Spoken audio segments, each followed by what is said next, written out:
You are listening to Hit Play, Not Pause, a feisty menopause podcast for active, performance-minded women. I am your host, Celine Yeager. Each week, I bring you advice from athletes, scientists, researchers, and other experts to help you feel and perform your best no matter what your hormones are doing.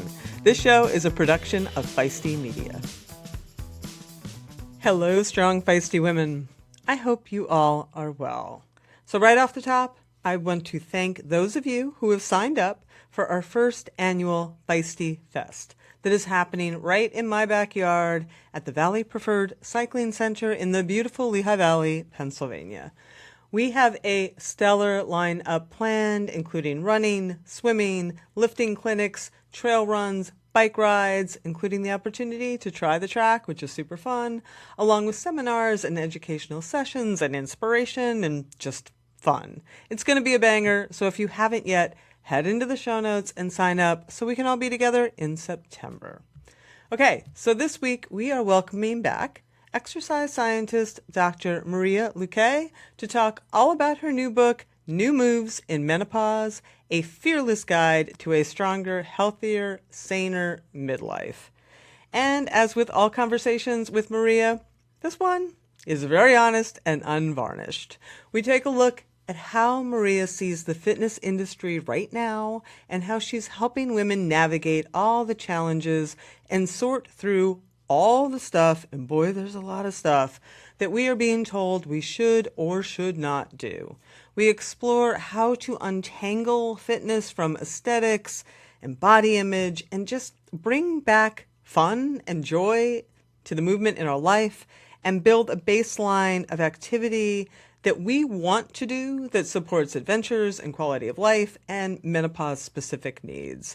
She's got such a deep wealth of experience and expertise. She's super fun to talk to, so I hope you enjoy this one as much as I did. Before we get to it, give us a follow at Feisty Menopause on Instagram and Facebook. Come on in and join 37,000 other women just like you in our private Hit Play Not Pause Facebook group.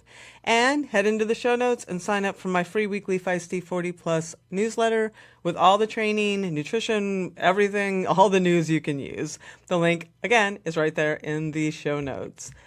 Thank you for the brand new ratings and reviews. If you like the show, drop 5 stars on your favorite podcast platform. And if the spirit moves you, write a review. Also, share it with a friend. It's the best way to keep this thing keeping on.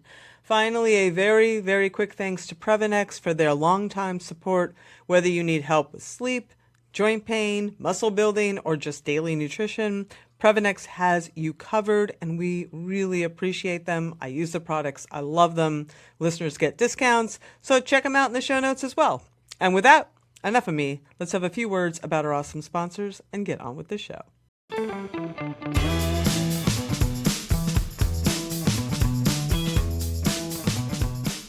All right. Maria, welcome back to the show. It's always a pleasure to have you on. Yay! It's always so exciting to come on here. So I'm very honored that I get to come back. Well, you have a book now. I do. It's so exciting. Did you always want to write one? Was this something always in your head? You know, yeah, for many, many, many, many years, I thought I have all this brilliant knowledge in my head. I need to get it out. And then I thought, well, I don't know. And, you know, it's a long process. And then in the last 3 years, I really sat down and I was lucky enough to have my friend Robin, an editor, to help me write it, to just kind of bring out and make sense out of what is in my brain. Because it didn't make sense. So yes, I wanted to write a book. I didn't know how to go about it. And I needed to have the right person tell me that, yes, it needed to be written. Yeah, and as someone who writes books for people like yourself or helps people write books for people like yourself, it's a skill like any other. And it's a process. And once you do a bunch of reps, you can take the clay and help somebody make, you know, the mold that they want, or the creation, the pot that they're looking for, the vase that they're looking for. So I'm glad that you found your person. It came out really well. Thank you. Yeah, I couldn't have, and it's very interesting because the ride that this book is, it's an adventure, right? I want women to go on an adventure with me in this book. And the book itself, the writing, has felt like an adventure. It started out with it, and you saw a version before, and now you see this one, and it's transformed. Even from that last draft, It's more streamlined for sure. yeah. It's And so it cleaner. was, yeah. It I'm so happy with where I was with this whole, like, I need to share all my fitness knowledge, to fitness took the back seat, and really it became more of a, how do I get women to just feel better in their bodies with the help of movement? Boom. Like that is the goal. I want you to, at the end of the book, feel like, oh, I got a map, my own map, not literally. someone else's map. So yeah, literally. Yeah. Yeah. Yeah, there's so I'm lots of really cool happy. exercises in there that we'll talk about. But, I am curious, it's new moves in menopause, and you frame it as a fearless guide to a stronger, healthier, saner midlife. And I'm curious about how you define new moves mindset and how that's different from maybe the conventional mindset that you yourself might have had, or that you see around you as a fitness narrative. Yeah. So I purposefully, it took me a long time to come up with new moves. As easy as it sounds, the actual term and what it means took forever I get to it. come up, and the back and forth between me and Robin, my friend and editor, co-writer, because fitness has such a negative connotation. And for me also, it carries, and I've been really open about this, carries a lot of baggage. The fitness journey, the workouts, it carries a lot of emotions and a lot of negativity at times because of how hard we push and how what we are attached to it. So to me, the whole concept of new moves is reevaluating our relationship with what movement means, and how it may still be part of what we used to know, but it opens up the door to a lot more things. So I want the box to open up. I want you to look inside. I want you to keep what's still there. And I want you to throw out what's not serving you anymore, to make room for new things, new moves. But it doesn't mean that we're starting from scratch. We're just reevaluating and shaking it up and creating something that isn't as pigeonholed as fitness is. I feel like when we say fitness, it often immediately like people think CrossFit, heavy weights, something that I don't want to do. And and especially for women that aren't already athletes or that enjoy fitness. So that hurdle, I wanted to remove the initial challenge, which is really where my main focus in my work is. How do I get women that have that hesitancy to start resistance training and strength training? How do I get them to get there? And we have to start, man, we have to make it fun. It has to be something that feels like it's something that you're going to enjoy, rather than dread. And unfortunately, fitness, the term itself, I think has for many of us, a really negative history.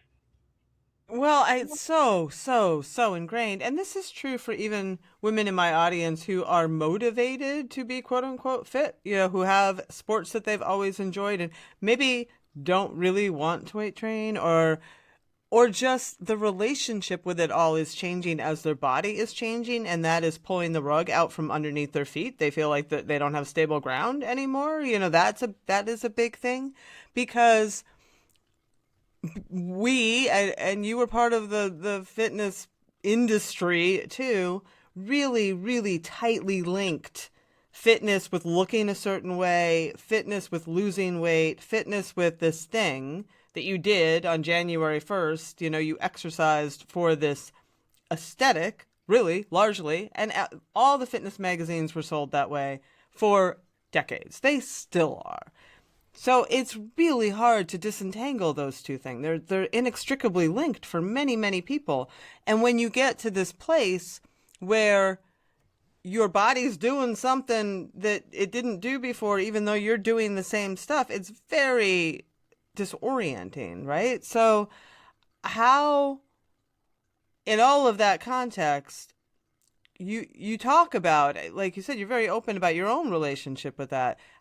You write about shifting from chasing perfection in that way to cultivating joy and connection in movement.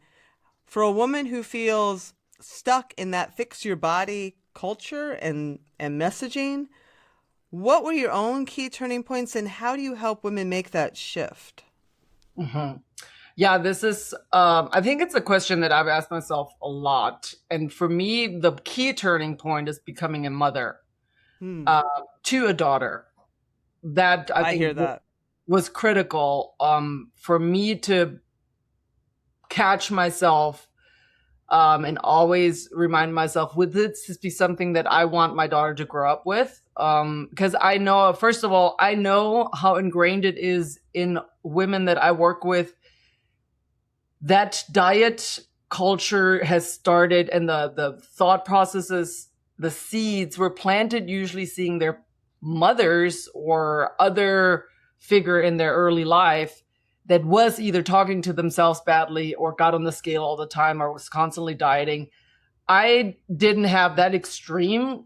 Mine was really more feeling shitty about myself, just like the body image monster itself. And I just didn't want Charlie to grow up that way. I didn't want her to feel that. And so, and now, part of the book is I have a whole exploration named the Charlie test, because she inspired me so much to say, okay, if I have this negative, whatever it is, how do I put it through a filter that is powerful for me? And given not everyone is a mother, but we all have friends that talk bad to themselves. We all know someone that we can name this test after, to refilter, or the filter, call it your own filter. And that has helped me. So for me, she has been the main reason that I started working on myself. And I'd say working on myself because it's a work in progress. And I also always like to say that this is not you do it and then it's done. It becomes easier.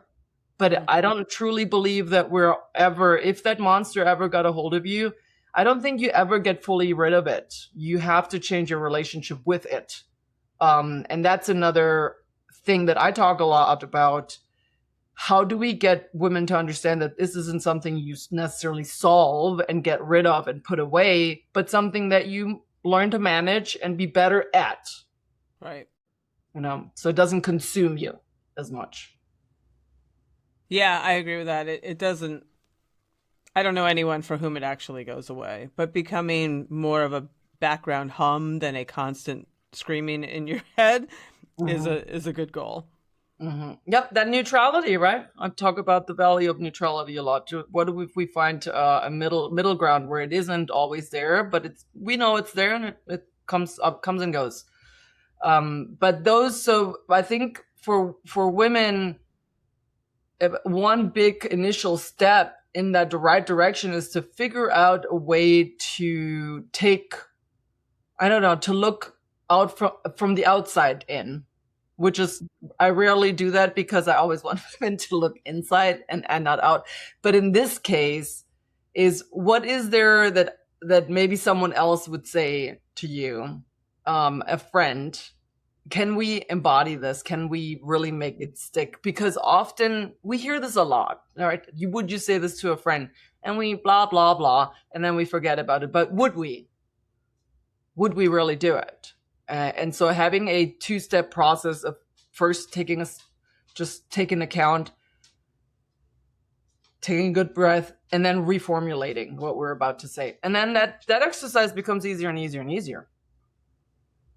So you work at Respin with actual real women in these ways. How many come to you with that? Like, I want my body back. I don't like this new body. How could Maria help me get my body back? I mean, what's your level set with them? I dare to say that, and even outside of Respin, in my practice for, I've been at this for close to 2 decades. 90%, I would say, come in with some sort of a wish to modify their body. How can I get it back? Or how can I, that initial want, I would say 90% of women come in. And the challenge then becomes to address where this actually stems from. Because most of the time, I believe that in this stage in life, we have been successful at silencing this noise that has been there. We've been able to strangle it with exercise and with diets because it's worked, right? It's always worked. Now it doesn't work anymore. And so we have to confront. And so this is our unique opportunity right now to confront what we have been dealing with, because our physical self isn't really the problem. It's the Say mind. more about that. Yeah, I don't think so. I truly believe that this has something to do with body image. It has to do with how we feel about our bodies, not about the body itself. And that if we're honest with ourselves, I can look back now and at my worst body image, if we compared pictures, I was at my leanest, my most cover-worthy looking, if we were to say that, bikini body, if that's another, what we want, that. And I was in my worst place from a body image perspective, just really highlighting that it had nothing to do with how I felt. Now, where I'm at in my menopausal body, which has a little bit of extra layer of fat that I didn't have before, never in my life. But I still feel best where I'm at right now because I have made somewhat of peace, maybe, if I dare to say, and not again thinking, oh my God, she's perfectly happy with her body.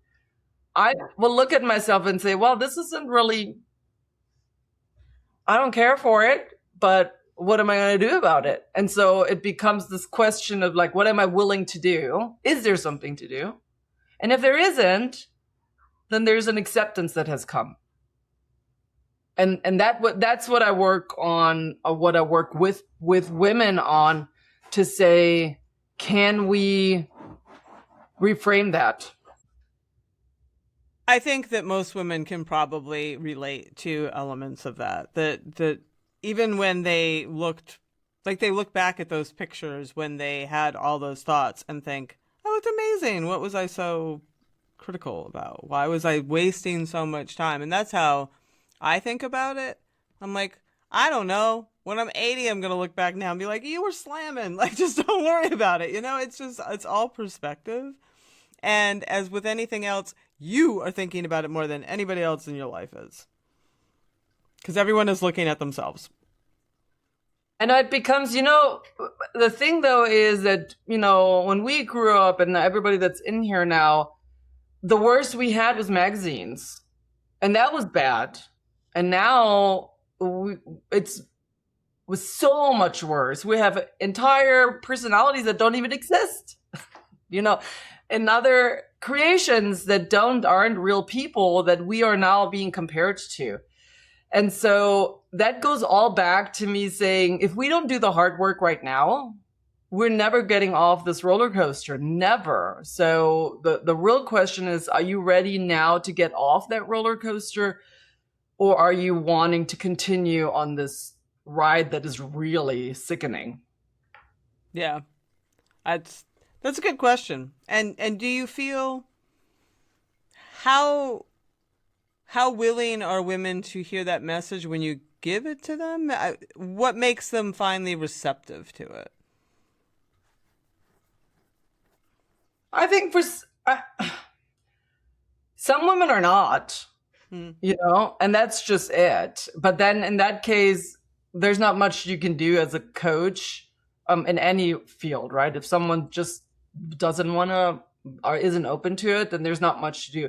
But for most women, in my experience, there comes a permission aspect that comes to it almost. Like they almost want someone else to tell them that it's okay to calm down, to just kind of be, to find that safe space for someone that maybe they respect or someone that they deem to be an expert in something, to let them know that you don't have to continue fighting. Like it is perfectly okay to find strategies to be more at ease with ourselves, because there's so much noise out there.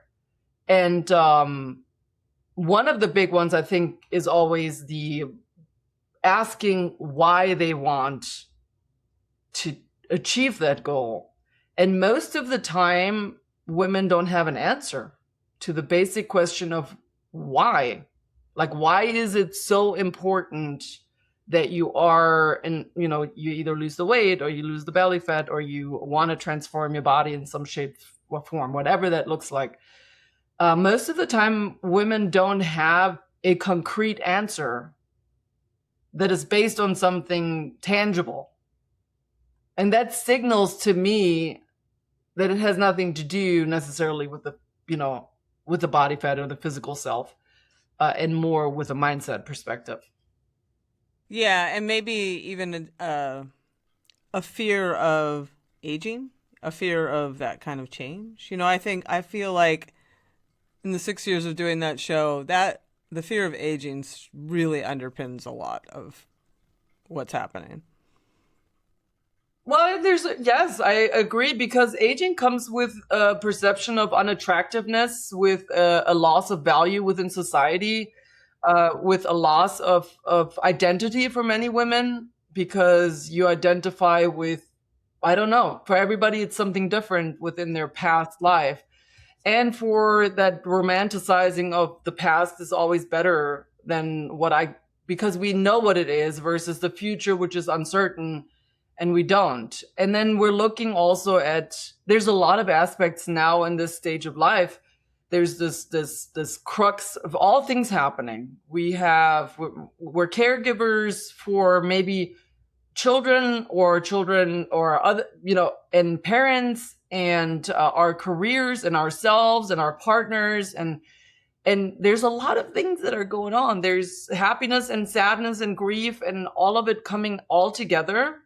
And then menopause, like on top of it, it's just like this cake that is about to topple over. And then you're like, how do I put this other layer on top? And it's just going to topple over. And so that's what it is. It's very complex. Yeah. So when women feel like they have permission to be overwhelmed, and that is part of this stage of life, is that we are overwhelmed, then it gives them a point to start like taking the layers of that onion that life is. Let's take one step at a time.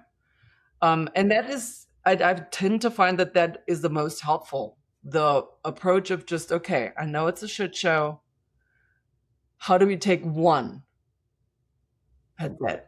Nothing else. You have a great line challenging women who are trying to detox their lives from a lot of this inner critic voice and the shoulds that we all live under, and challenge them to figure out whose voice is it anyway. And I really like that, because I feel like a lot of the times what we're saying to ourselves might not even be a message from ourselves, if that makes sense. And I think it does, because you have a whole exercise about that. Talk a little bit about that.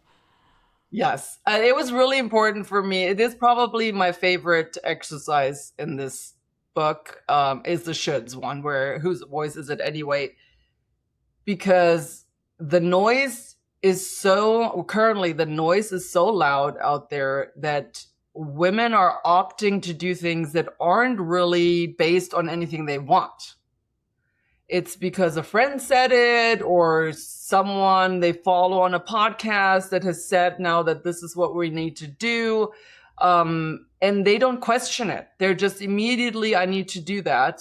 And they sign up for something, or they stop. If I had, and I want to say this, the should is one of the top, besides belly fat, top things that comes up in my group coaching and any coaching that I do. Should I be doing this? Maria, should I? And I say, well, I don't know. Do you want to? And they're like, I've never thought about that. Yes. And but it seems very simple, but these are questions that don't come up. So I dare to challenge women to, if the should word comes up, should I be doing this? To stop and say, where did it come from? Why do I feel that I need to be doing this? And do I want to do it? And if you don't want to do it, then just don't do it. That's just as easy as that. And along the way, though, the same question always comes up, is, though, why do we want to do it? But where did it come from is a big one. Most of the time, it just doesn't, they don't even remember. And then if it's something that they feel like they should be doing that has an underpinning of validity to it, like it is something, whatever it is, whether it's diet or exercise, that actually will address something that is going on physiologically, whatever.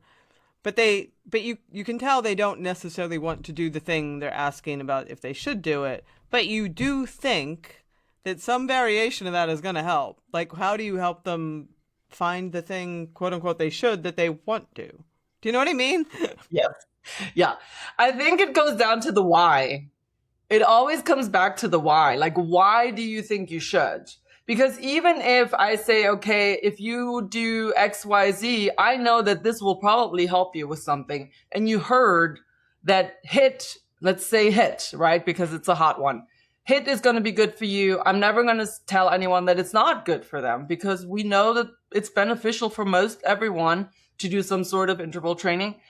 But if it's already like it causes them to be like, and I know that they haven't even started a consistent exercise routine, then we need to start to the basics, because the shoulds all often come up with people that don't have a basic anything yet going on. And so bringing it back to, yes, there's benefits to it. However, it's I have the analogy of the curtains.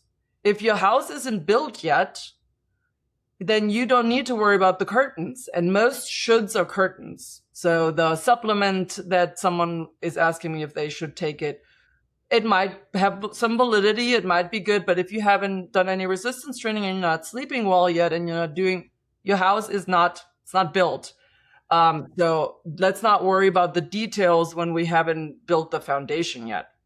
And I dare to say that shoulds are more often than not distractions.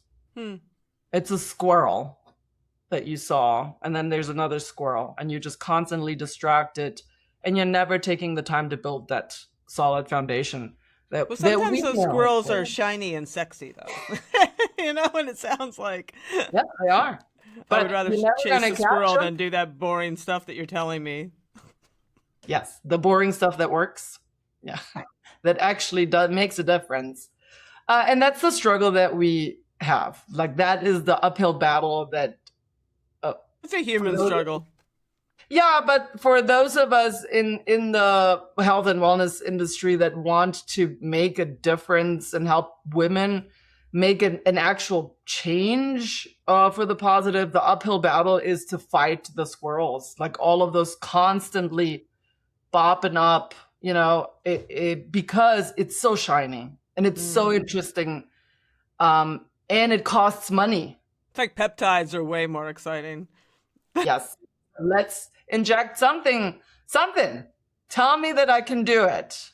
And that's what it is. That distraction, the part of being conditioned to constantly be distracted, is part of the problem when we're asking women to just be.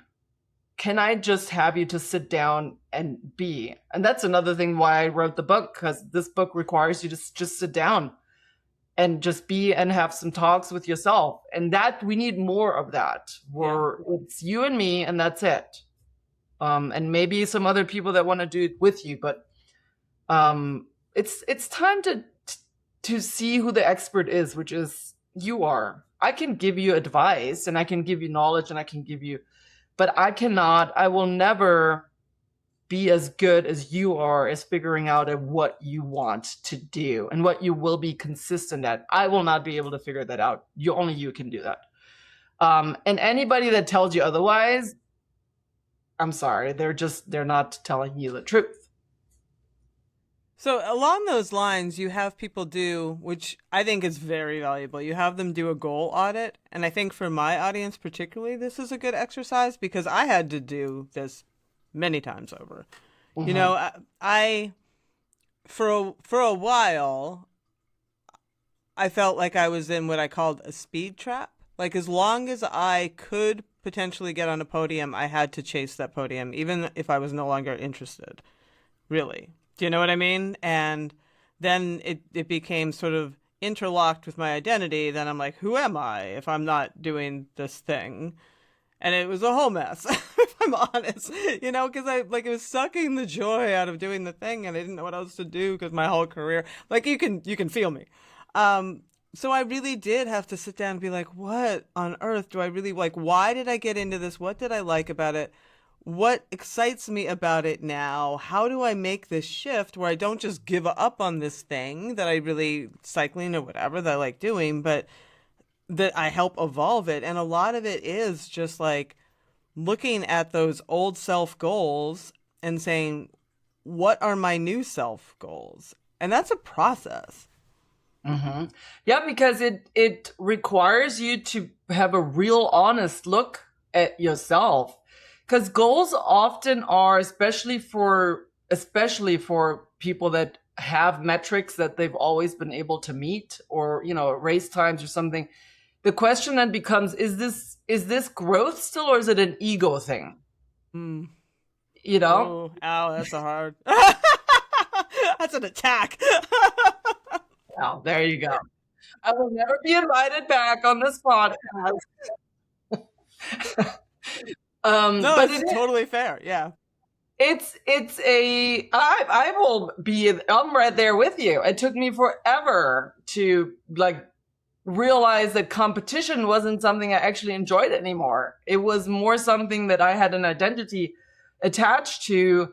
And then it became that if I'm not competing and winning, or at least doing something, why am I doing this thing? Why am I punishing myself through the workouts and the training and the things?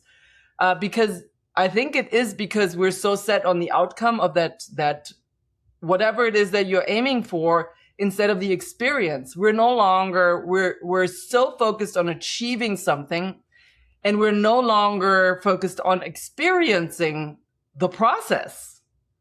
And when we change that, then it becomes different. So it's a big switch, but that's a big one, because you can still achieve while experiencing, but you often lose the experience when you're only focused on that. I need, number Totally. 1, number 2, number 3. Yeah. And I think that I agree with everything you said. And I think that for people like myself, I'm pretty goal oriented. But I also want to enjoy the process. Like those two things can't be divorced, and they were starting to sort of get divorced. That it meant finding a goal that wasn't that same thing, that still allowed me to go through the process that I enjoyed. And I've said this a few times on the show, but for me, it was, I trained for a giant bike packing trip, like so out of my comfort zone. And the only goal was just to get to the hut every day, with all of my stuff, and have enough, and make sure and have packed correctly, and enjoy the ride. And that's really scratched that itch in me for the training and the figuring things out and the repetitions day after day with a different goal in mind. And that was enormously satisfying. Mm-hmm. Yeah. And I think what you're describing is a little bit of what I have an exploration in my book that is about, or the map, right? That has like neighborhoods, outings, and adventures. And talk about the maps. I like the maps. Making the goals or your map. So in my book, the whole process of the book is for you to literally make a map, like an actual cutout, glue things. This is a tactile book. And part of the outings, so there's 3 zones that I envision. And for me, it's a fairy tale map. For others, there's 3 different types of maps in this book.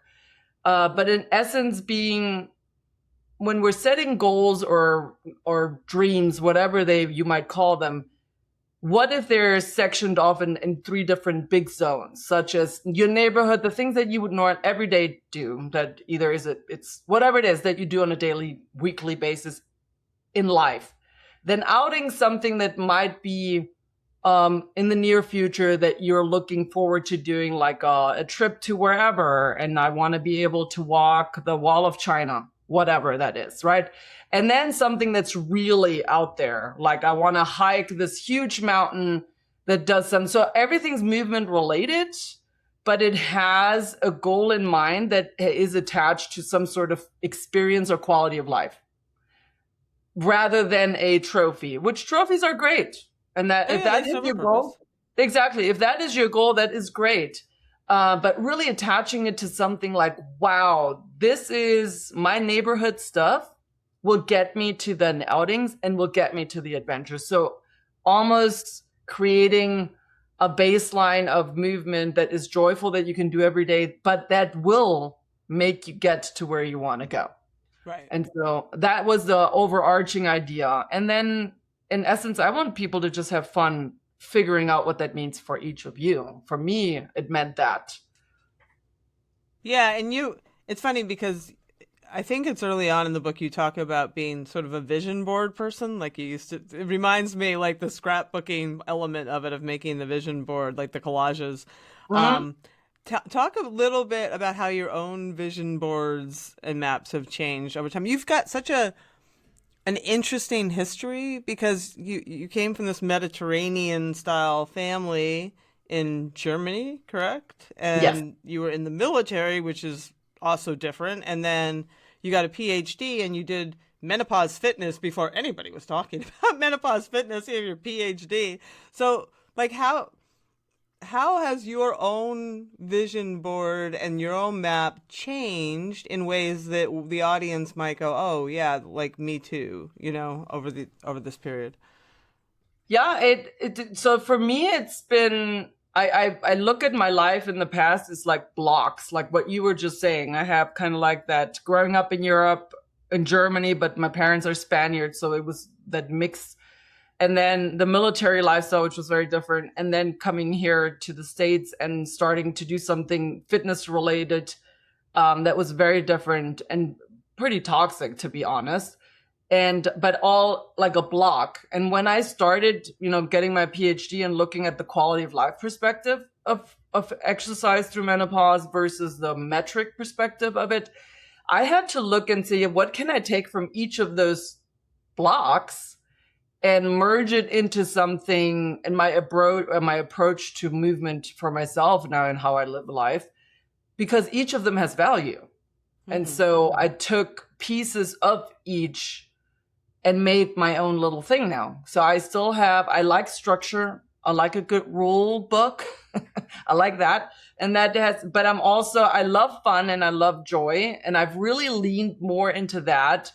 The older I get, I think the sillier I get, and I fully embrace it. I have such a great time just being, I don't know, childlike.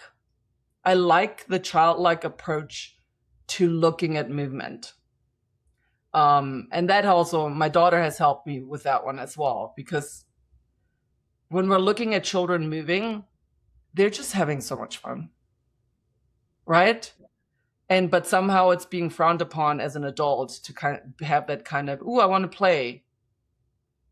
And that's what I want. I want to bring that back. So I want to bring back a little bit of each of the sections. And that's how I created where I'm at now. Not disregarding anything, but taking what serves me now and leaving behind what doesn't serve me anymore. Which is a theme. That's a constant theme with you, which is, it's always great advice. Mm-hmm. Especially to this population, I'm curious, because you do emphasize using movement in this way, in a way that is joyful, in a way that supports your body instead of fights it or fixes it, especially when women are feeling like strangers in their own skin. But in many ways, they are kind of battling things like poor sleep or hot flashes, night sweats, fatigue, right? All the things we talk about. So how do you square that with them? How do you help them stay motivated or stay on track to finding that joy when they might be suffering? That's a great question. I think that one comes up very often because it is such a challenge to stay on track, per se, for lack of a better word, with your program when you're constantly being derailed, especially for someone that has, bad sleep or hot flashes or whatever it is. That like really it just derails them. And so one of the big ones is that it's not either or. You don't have to fall completely like off the program, or don't even bother with the program because you won't be able to stick with it. but being more flexible in your approach. So when it comes to movement, if you want to train for that marathon or that bike ride or get stronger, whatever that goal is, let's make a plan what that would look like over the next 3 to 6 months. And then built in other things that you can swap in when you can't make that regular training session or where you can't make. Because a lot of times, especially in a population that is very all or nothing, it can be really hard to just pivot. It's I was supposed to do this and now I didn't. And so I'm just not going to do anything. And so that pivot gives us the flexibility, and that, I mean, it's just self-kindness too. When we're kinder to ourselves, we learn a kinder approach to movement, which feeds into that joy reward system that we want. And that, I think, is one of the biggest tools that I share, that flexibility approach. What would we do if you were to not sleep? What is it that you could do? So you have a backup plan, like always having somewhat of a backup plan. And that is really hard in the beginning, but as anything, you get better at substituting. Just as if you're a cook and you like to cook and you don't have one spice, eventually you get comfortable saying, well, I don't have pepper, but I have this, and I'll mix that in. It changes the flavor a little bit, but you might actually like it, right? You might actually be like, oh, this recipe is way better the way I like it. I recovered better because I gave myself that extra day of mobility. I don't feel so exhausted at the end of the week because I wasn't so hard on myself. So seeing those positives, and also one other tool that I think is critical is to praise yourself for what you've done instead of beating yourself down for what you haven't done. Because man, it sucks sometimes when you haven't slept for even a day. I didn't sleep well. I decided to stay up till after 11 o'clock on Saturday, and it totally ruined Sunday. I was useless because I go to bed at 8:30. And so even one night of just not getting, that full sleep, I don't feel like myself. So for women that don't sleep for days or weeks on end, more than an hour a night, you can't expect to go on and do your regular strength training routine or any kind of training. Yeah, and your point is so well taken. And to not, I think there's this tendency to be like, oh, I got to double down and go harder for whatever reason. And you really are so much more well served to adjust and keep moving forward. It's kind of like anyone who's ever done a big thing, like a triathlon or wherever, where you really are just problem solving on the fly, right? Things go wrong, the gels aren't sitting, stuff's not good, you have a cramp. You don't just stop, and sit down or whatever. You just go, okay, what do I need now? And you keep making forward progress, because like your substitution with the spice, you still got dinner. You still are you're getting yourself going to wherever you're going to go. You've just taken a little bit of it's a more meandering path perhaps, but maybe not. I mean, maybe you get there just as well and a little fresher because you have just worked with what's going on in yourself. Yeah, and I think this translates into everything in life. This does not, if you are able to be more flexible and kinder to yourself in the movement area of life or any other one, this learning of this type of flexibility and pivoting ability translates into everything in all other aspects of life, because you become better at not being so hard on yourself and to be, like I call it, like the MacGyver, right? Do you remember MacGyver, the show? He always figured out how to use something that was on the ground and then build some kind of a thing to get out of some kind of a trouble. It always worked out somehow because you see the possibility instead of seeing the challenge all the time. And if we are able to say, yes, it can be hard because it's unpredictable at times, what do we do with it? Because you cannot fight the unpredictability. It's impossible for you to predict what's coming next because you don't know. So let's just equip ourselves with a lot of tools and then bring in the tool that we want, that we need in the moment. And again, this is hard, but it becomes easier. You become much better at just saying, man, it was a rough night's sleep. I'm going to do a little yoga this morning. Or I'm just going to, you know what? I'm just going to sit on my couch and do some deep breathing. Find what works to reset the day. And I want to also share like one thing that I have found really helpful for myself, and people have given me feedback that works for them well, is to start every day judgment free.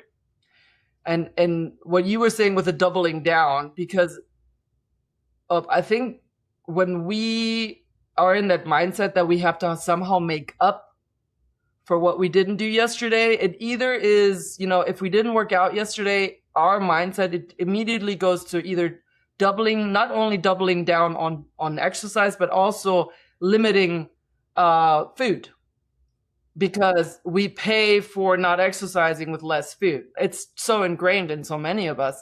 So if we were to start every day, every morning, just free of yesterday, and not as a free-for-all from tomorrow, like a promise for tomorrow, and just do the best we can in that day with what we were equipped, then it just becomes easier and it becomes more manageable, talking about one step at a time. Again, having a program, have that plan, but then approach every day as, can I still go through with my plan? If not, where am I at today? And just kind of take those 5 minutes in the morning to check in. Make it a practice to check in and see where you are. How was the night? How did you recover? So many of us wear a ring or wear some kind of a trackable device that gives us some information as well on where we are, right?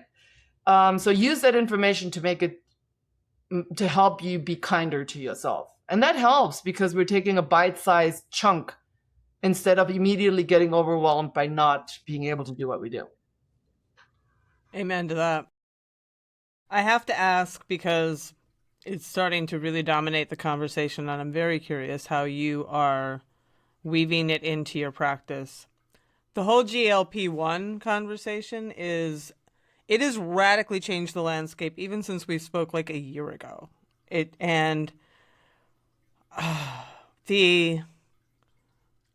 We're all being affected by the celebrity photos that we're seeing that are just honestly heartbreaking, and I don't know where this goes. I don't know. Everybody is somehow affected by this, and I'm curious how you are contending with it. It's tough. It's a tough conversation to have. I truly believe that every person deserves to have access to any choice they might want to have for themselves. So I don't judge anybody that comes in, nor will I tell someone not to do something or to do something. But if someone comes up to me and asks me pros and cons or whatever it is, my opinion on it, and then I always ask back again, if we're going to get bored, the why. Why are you wanting to consider this? And is there an exit plan? Like, is this a temporary thing that you're wanting to do? Because I do think that women still have this, I just want to kickstart things. And that is the fallacy in it all, right? There's no kickstarting. It's you go on the train and you stay on the train.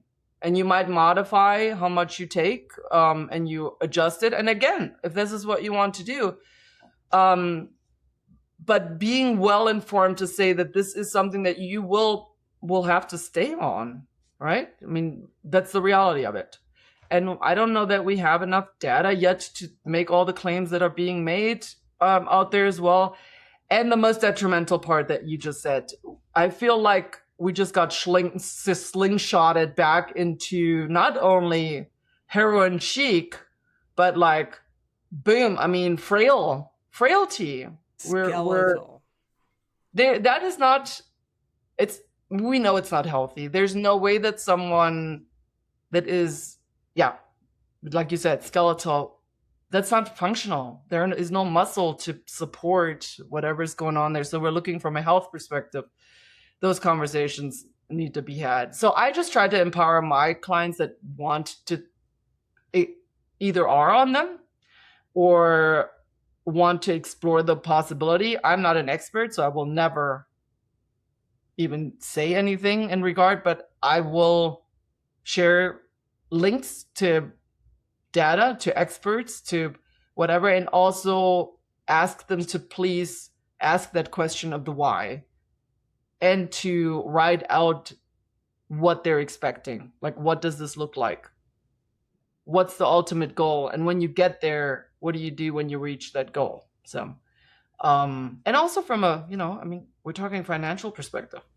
Well, that's true too. Yeah. Yeah. It's interesting because, and the why, the why is such a good, powerful question here, especially because there's no question that they are enormously metabolically effective for lots of people who need them, and that's that is a blurry, that the end of one spectrum, and then there's a blurry middle that we are in, where some women just want them for whatever reason, and I'm like you, I'm just like, okay, I think it gets challenging when what we're seeing and the imagery around us makes us desire to use them for 5 pounds that we're just not really thrilled about, right? That's where I'm just like, oh, yeah, 100%. I think that's, but again, my role is to support. Yeah. So I'm always, if you decide that this is the right choice for you, then I want to be there to support you in that journey. So how can we make sure that you are getting what you need from a staying healthy, from a functionality perspective? What can I do to support you? Not a like, boohoo, what is your life choices? Because people will make choices that I don't have to agree with it.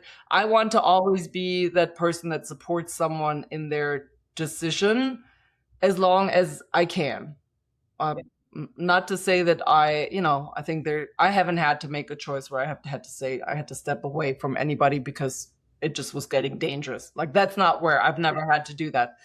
So I have clients that are on GLP-1s, and they're, and we all have. I think you're probably never going to find a coach anymore that doesn't have clients that aren't on GLP-1s. So for us, it's how do we make this the best, more supportive journey for you? And then whenever you want to make another decision, I'm happy to have that. But I find it great that we are able to have these conversations as well. So I want to say that there's so much judgment now to where women are being forced into silence. And I'd much rather have someone come up and have a conversation with me about it, and even start taking them, feeling like they can talk about it, instead of being shamed into doing it in the back alley somewhere and getting scammed. We know that is happening. So I'd much rather have these open conversations, even though it is incredibly scary what's happening right now. I'm curious, just objectively speaking, if there are, because as you say, like, everybody's working with women who are on these right now. And one of the things that I see on my side is that some women are having trouble training on them because of the appetite issues and the slower gastric motility. All of those things kind of make it hard if you need to eat so many carbs. Like, all the things that we talk about, those things kind of bump up against each other in a way. And like you, we're trying to support. I'm curious if there's any commonalities that you see that you do need to help support, like challenges that you see that are common in women who are using them. No, I have to say, so of the people that I know, there aren't, which is very interesting. It really strikes all different women. I think, I do have to have more conversations about seeing a nutritionist or a dietitian. I am not, so I'm trying to help women have that support on that side to make sure that they're, from a nutrition perspective, supported.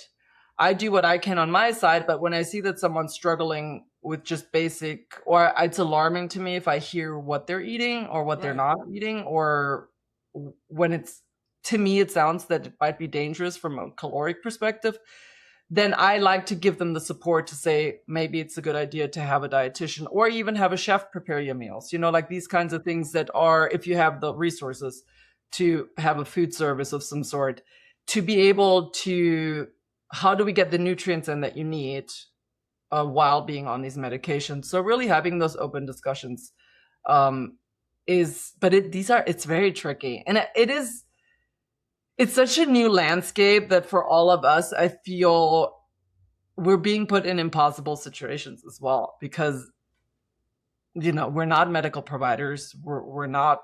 So, but I want to have these conversations, but at the same time, I'm not a yes, I'm not a no. So you kind of find yourself in the middle, just trying to do what you can and helping people get that support. I don't know, Celine, next time we talk, I think that it's going to be even more different. 100%. Yeah, no, 100%. This is going to sound quaint. As we come up to the top of the hour, is there anything that we have not talked about that you wanted to bring up, or any final words that you have from your book, from life, anything? You got the floor. No, I think we talked about everything. The only thing I always want women to take away is that you already have so much knowledge. You really, truly are the expert at you. You sometimes maybe need someone to help you find you and that expertise, but it's there. So you don't need someone to tell you what to do, but you need someone maybe to help you guide you to yourself. And that is what I tried to do with my book. That's really what it is. Just to have a fun ride to find yourself and what that map looks like in the future. But that's it. Great stuff. Thank you, as always. And I will put a link in the show notes so people can find new moves in menopause. Thanks so much. Thank you, Celine.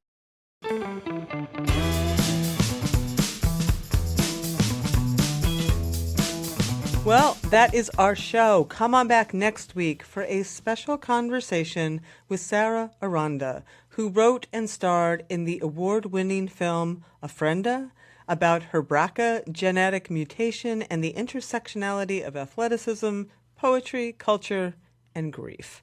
We talk a lot about what it's been like navigating this shift into sudden menopause at such a young age and trying to reclaim her athletic career. And it's just, she's really a gem of a human being. I think you'll enjoy it a whole lot. So come on back for that one. And until then, as always, stay feisty. You have been listening to Hit Play Not Pause, a feisty menopause podcast for active performance-minded women. I'm your host, Celine Yeager. This show is edited and produced by the most amazing Carrie Barrett and the other talented, strong women at Feisty Media. Follow us on social media at Feisty Menopause, and please help us spread the word. Screenshot and share this episode on your social media channels with the tag @FeistyMenopause. And please subscribe, like, review, and rate this show wherever you get your podcasts. Word of mouth and good reviews make it easier for other listeners to find. Thanks for listening, and as always, stay feisty.